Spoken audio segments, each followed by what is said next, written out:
Joining us here on the day after the passing of Bill Russell is one of the all-time greats, a Hall of Fame sports writer whose perspective on this was the first person I thought of, literally, when I heard of the passing of Bill Russell on the Mercedes-Benz Vans phone line, is the Boston Globe great Bob Ryan. How you doing, Bob? I'm feeling bad. It's a sad day, but these things happen, as we know.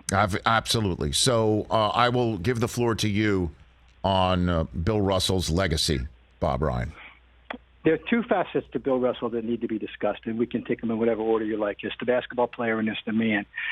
He's known for basketball for very, very good reason. He's the greatest documented winner in North American sports history, having competed from 1959 to 1955 to 69 for 16 championships, 2 NCAAs, a gold medal in Melbourne, and 13 NBA championships. His teams just happened to win 14 of those.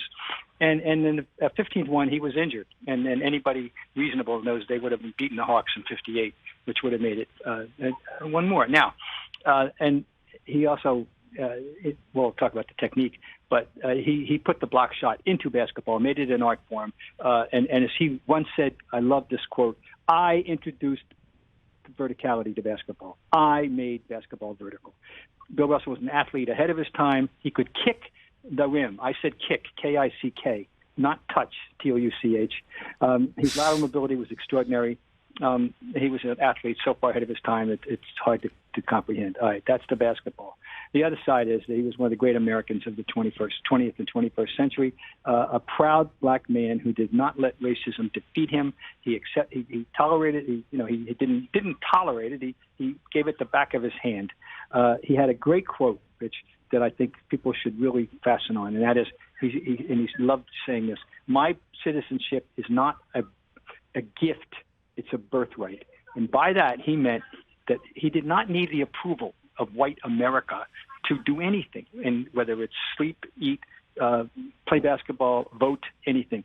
That was something that should have been automatically given to him as a citizen of America. And he acted in that manner, and it was not anything that he should not be grateful for. It was something that was owed him by birthright. And he lived his life with that motto. He lived an extraordinarily eventful life, and should be remembered really as far more than just a great basketball player. Do you have a good story about him as the man that you witnessed yourself personally? Well, I guess the charm. Yeah, he's an interesting man because he was in control of every relationship. Okay, and he had a very interesting definition or concept of friendship as opposed to being someone's acquaintance or being in the outer circle. He put a great premium on it, and he had kind of his own rules. He has his own rules for everything, and he controlled the relationships. I spent one memorable evening that I will never forget. In 1999, the city of Boston got around to doing what should have been done years before, and officially honored Bill Russell and his for being Bill Russell. There was a sold-out ceremony at the Boston Garden. The MC, by the way, was Bill Cosby, and celebrities of all walks of life were there in that sold-out building. And I was given the privilege by the Boston Globe of writing the preview story, the setup story for the event.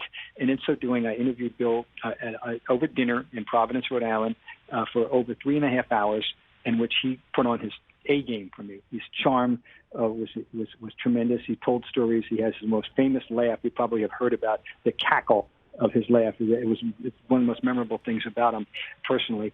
And it was an extraordinary evening, and I'm very proud of the story. It's been reprinted with a little editing in today's Boston Globe Online. I recommend it for anybody's reading.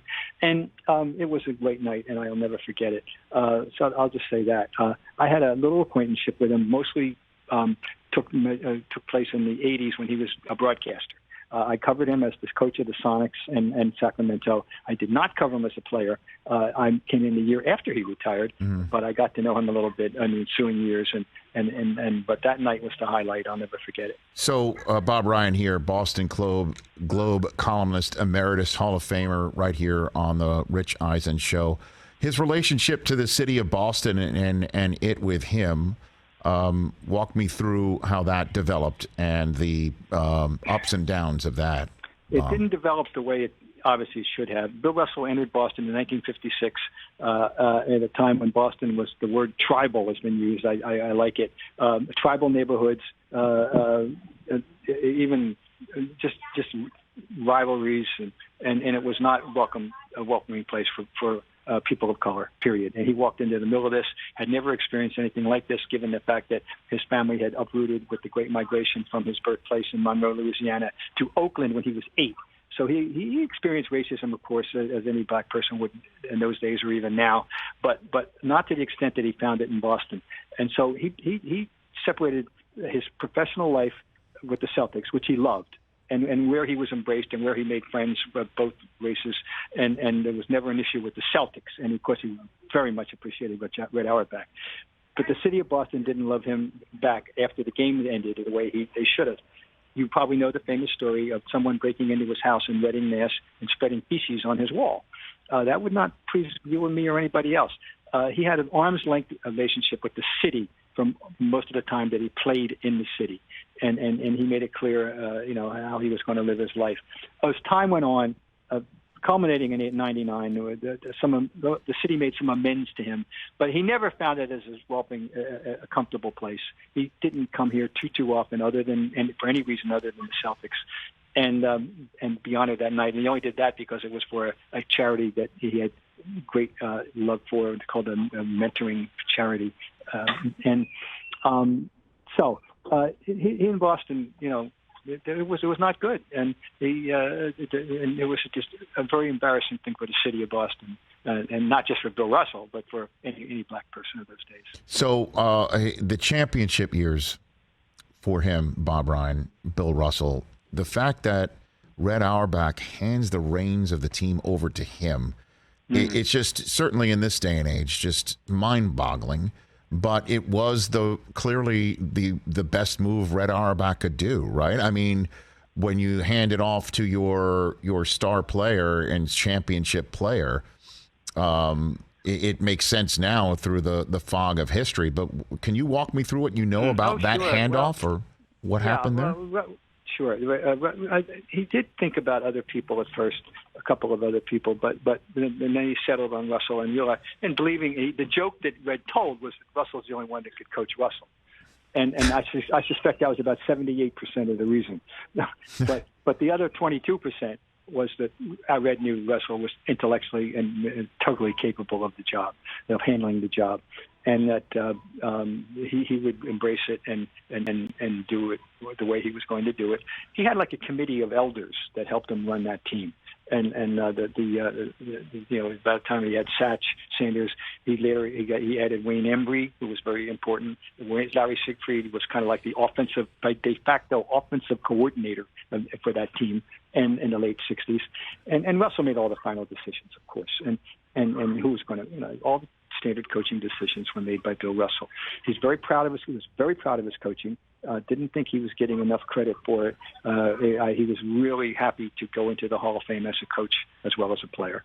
But it was a logical thing to do for Auerbach to give it to Russell. It just speaks, and he was the second black man. The first one, of course, was John McLeod, who had coached in the American Basketball League, hired by, of all people, George Steinbrenner back in 1961, and the short-lived American Basketball League, Abe Saperstein's league. But the end for the really stable professional sports, he was the first black coach in America. So Bob Ryan here. A couple more minutes left with the best-selling author and Hall of Fame sports writer here on the Rich Eisen Show. So when kids walk into TD Garden or whatever it's going to be called forevermore, who knows, and they see Russell's name and jersey and things of that nature, what's the story that you think should be told about Bill Russell? Well, once again, the basketball story is that he brought a dimension to the game with the shot blocking that changed the concept of what a center could do and should do, and did it better than anyone's ever done it by keeping the ball in play and not knocking into the 10th row, which most people do, and then watch the other team get the ball back and score. And that happens, as you well know, very often. Russell tried to keep the ball in play with his incredible dexterity. He was able to do so and start fast breaks. The basketball part, the winning part, the fact that in 21 times in his career, starting with the NCAA tournament in 55, that his team was playing a winner-take-all game. Someone's going home tonight. Bill Russell's teams were 21-0. That includes 2 NCAAs, the gold medal round of the Olympics, and all the best of fives and best of sevens in the NBA. And that from 1955 to 69, as I mentioned, he's competed for 16 championships and won 14. That part should be known for sure. But the part that he was a civil rights icon in the 60s, that he stood up and did the things, you see him in the right places, in Selma, Alabama, Montgomery, wherever. He was there, and he was a man's man, and lived life on his terms. You can't say enough about Bill Russell.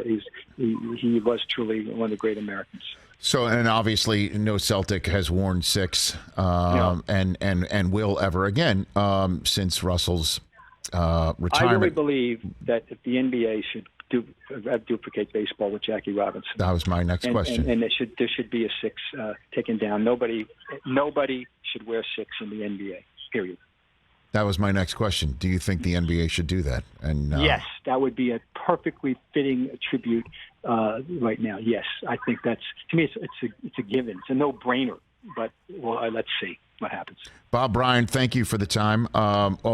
Just before I let you go, I'd be remiss if I didn't ask you about the present day. Do you think the Celtics should, if this is true or not, cough up Jaylen Brown in a package for more and keep adding to it so Durant can come to the Celtics? No, I do not. I want to keep the team as is. I want Tatum to have a chance to address the failings that he had and he will, because he's smart and he's sensitive to the criticism he's received for his less than stellar play in the finals. I want to keep this team together. They've added pieces with Malcolm Brogdon and Gallinari that address major needs that they had, and they have the depth. Why would they want to tear up their depth? There's no guarantee that Durant would produce a championship. He's 34. He gets injured. And he's kind of, you don't know where he's coming from anymore either. You don't. You just don't. This is not a necessary move. They've got all the pieces you need to go back and try it again. And I want to win with this team. Now, I'm speaking more as a fan than a so-called, pundit, but in this. But I believe it firmly. So, no, I think it'd be a mistake to make this deal. Bob, thanks for taking the time on a busy day to help this show pay proper respects to Bill Russell and lending your perspective. Always appreciate it, Bob. Thank you. I'm always open to you, Rich. You know that. Really appreciate that. That's the great Bob Ryan from the Boston Globe, ESPN, and so much more right here on The Rich Eisen Show.